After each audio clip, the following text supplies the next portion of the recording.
All right, I wanted to put up another real quick video for those that have subscribed and wanted to kind of follow the finished project. But I started working on this several months ago, and got the firebox and all built. The main tank is a 24 inch piece of pipe by 51 inches long or so. But I've gotten to the point where I can actually use it, and I've got some chicken on it right now. 3 leg quarters. I've used it twice before. I put some leg quarters on and I put some ribs on, and everything turned out perfectly. Like I said in a previous video, if you're thinking about building one of these, that reverse flow design is you can't beat it. It works well. Firebox. I wanted to go over a couple of the features of what I came up with for the firebox. You got the dampeners there at the bottom. You can move the slide over to the right or to the left to open or close it. Just allows more oxygen in, so you can build that fire up and get that temperature, get the temperature up in the main chamber. Slide latch on the firebox itself to keep it closed. Just a real simple handle. Took some 3/8 round stock and bent it and just welded those on. I'm not finished with this smoker by any means. I wanted to make a few different corrections, and in this video I wanted to talk about what I like about the smoker and what I would do differently. Being that this was my very first one, I wasn't too educated on the what was important and what needed to be done.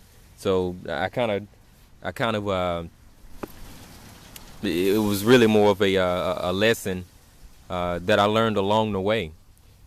So I wanted to talk about a few of them and get you guys familiar with what I do like about it and what I don't like about it, so y'all won't make the same mistakes. But the very first problem that I ran into was when you try to transport this smoker, because it's got wheels on it. I thought I could be able to roll it onto my trailer pretty easily, and it tipped over on me and it fell over. And the reason why it fell over is because the wheelbase is too short.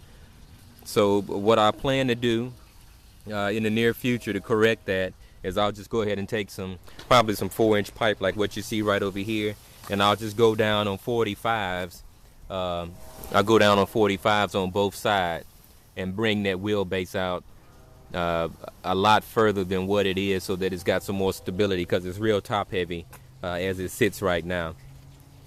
Did not go with the Cool Touch handle on my handle. For one, I didn't need it, and for two, if it ever rusted, I knew I wouldn't be very satisfied with the appearance of it. So I just left I left that off. I may put it on in the future, but for now it works well, and I'm satisfied with it. So I'll leave it as it is for now. The smokestack, I couldn't find a piece of 6-inch pipe, so I decided to use a piece of 5-inch. Actually, it's about 5 1/4 inch, and it goes up probably about. I believe that stack's probably about 4 feet tall, and it drafts better. So if you use a tall stack on it, you'll see that it's going to pull that heat through the chamber a lot easier. For some reason, I've used them with the shorter stacks on it, and I've used them with the taller stacks, and I just prefer to go with the taller stack. Just a piece of rod here that we used. We cut it down, and we bent it right here to create a little latch that we could use to control that dampener right there at the top. So that's fully closed, and it's pretty easy to go ahead and open it up, and then you'll see that the smoke comes out of it. It comes out of it pretty good. And I'm cooking on it right now. I've got 3 leg quarters on it. So I wanted to go ahead and show you all how well this thing performs. Like I said, I've cooked on it twice before, and everything turned out perfectly. I've got some leg quarters on just for the video today, so you all can see how well it performs. And it does great. I think it was probably, being that this is my first smoker, I did a very good job on it. Here's my grease drain right here. It's just a real simple piece of pipe. I believe it's an inch. It's a 1-inch piece of pipe, 4 inches long. and all I did was take just a regular brass ball valve, and I've got it screwed down. So whenever I want to drain my grease, all I've got to do is open up this ball valve, sit me a little bucket off to the side, and it all drains into the bucket without creating a huge mess. Being that it's so big, you really can't move it around to get it drained out real easily. We're in Louisiana, and this is New Orleans Saints territory, and I like the Saints. I think New Orleans has been through quite a bit with Hurricane Katrina, and a lot of people losing a lot of their houses and possessions. And I think it was just a fantastic thing for them to come back and win the Super Bowl, just to kind of boost the morale of the city. After going through something that devastating, a Super Bowl win was well worth trying to get people back in the New Orleans area, which is where they call home for a long time. So I'm a Saints fan, and I like them in the respect that at one point no one ever said anything about the Saints, and now because they've won the Super Bowl, they're gaining a lot of respect. So got some fleur-de-lis up top as my door stops. And I picked those up at the got lucky and picked them up at the scrap yard, 20 cents on the pound. So if you want to build one of these, that's the best way to go, is to find your local scrap yard that sells their scrap iron by the pound, and just spend a little time out there and look around, find out what you need, see if you can find something that's going to fit that need, and you'll walk away ahead of the game, especially money wise, because these things can get very expensive to build when you're buying these pieces from local iron stores that just sell at Home Depot and Lowe's and some of those big name departments, home stores. I probably wouldn't recommend buying what you need from those places, because it can get really expensive really quick. So just wanted to give you a shot of it in its entirety, and it looks really well. You can see the smoke coming out of the top, and it's been running now for about an hour and a half. Show you where my temperature is on the thermometer. It's at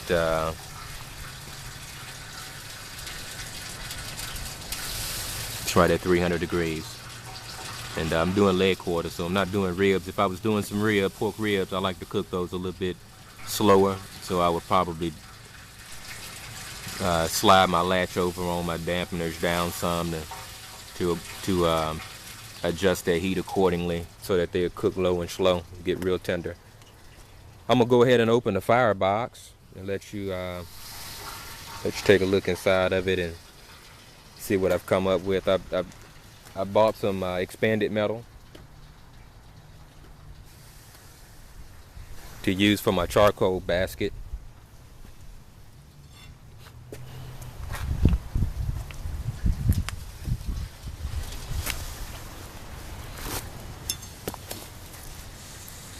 Got some wood over here that's not fully burned, and this thing is hot, so I'll probably do something a little different on the on this latch here, and I'll definitely use a cool touch latch, so I won't have to do this all the time. But there's my fire basket. Got about three pieces of wood on there, pecan wood, and on that basket there's actually a video on how to make a charcoal basket here on YouTube if you want to check it out. But that's where I got the idea from, and just took some expanded metal and just bent it on the sides, just cut it to the specs that I needed, and I just bent it on the sides, and that's what I use for my charcoal basket, and it works great.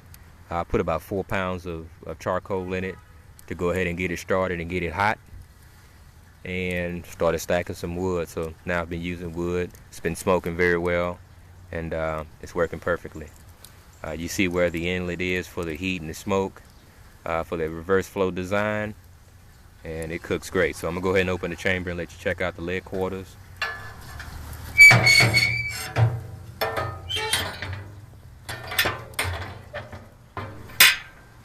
Alright, got that closed up. Go ahead and open the chamber here.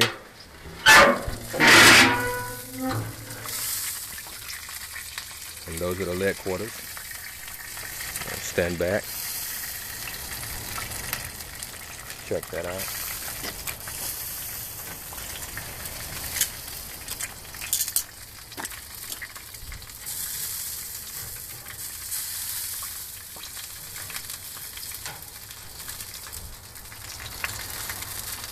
And there they are. See a little bit of the juice kind of running down out of it, but they're real juicy. They look fantastic. Been cooking for about an hour, but as of right now, they're actually done.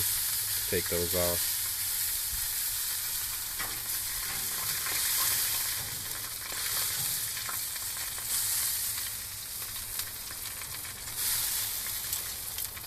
Cooking quite well.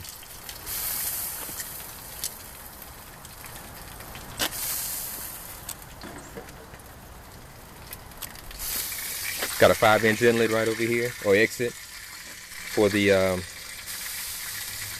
smoking and heat to exit. Now keep this in mind. Whenever you build one of these, make sure you do not. I've seen this time and time again, and I don't understand why a lot of these builders do this. But whenever they build these smokers, what they'll do is they'll put the stack close toward the top. Now that's a huge mistake. In that all of your heat and your smoke escapes before it has an opportunity to do anything to your food. So you want to make sure that you've got this exit far enough down. If you've got a bottom tray, you want to make sure that it has an opportunity to go ahead and heat and smoke all of the food on that bottom tray before it has an opportunity to escape. So just keep that in mind, because a lot of people make that mistake. And it just takes a long time for the food to cook, because all the heat just escapes out of the smokestack before it does any cooking. So keep that in mind. Got the second rack in. It gets a little bit hotter up top than it does at the bottom. But if you're cooking some sausage, or if you want to put some hot dogs on real quick, that's where you put those items. You put them on the top so you can go ahead and get them smoked and cooked and heated thoroughly.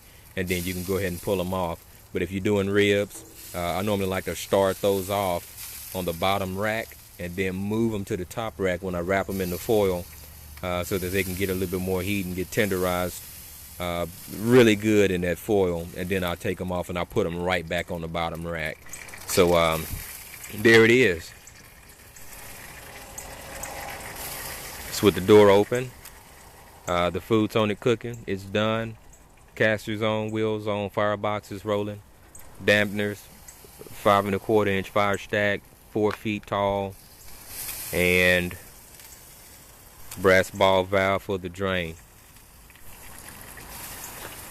A few things that I'll do in the future: I'll put a drop down shelf in the front, and I'll put a paper towel holder on the drop down shelf, so I can have a maybe a roll of paper towels that I can use to keep my hands clean while I'm cooking. So that's it. Hope you all enjoyed the series of videos. If you wanted to see the series from the beginning, all you got to do is just click on related videos or more from this person, and it'll go ahead and pull up the other 14 videos I've got listed. Start with number 1. What you see now was just a pile of scraps that I had just laying around, ready to go ahead and start my build. And now I've still got the 10-inch piece right here that I'm gonna use for my steak grill. I've got some expanded metal. I've got some more expanded metal on the back of my truck. All I've got to do is just kind of put those pieces together, and I'll have a steak grill sitting right beside the smoker here shortly. So stay tuned. I'll keep you posted, and I appreciate you watching my videos. Comment, like. If you saw anything in the video that maybe I did wrong, please feel free to share those thoughts with me, because I do plan to build another one of these smokers in the future. So if you got some ideas that I could use, please post those and just let me know. But other than that, appreciate you watching, and we'll see you in the next video. Have a good day.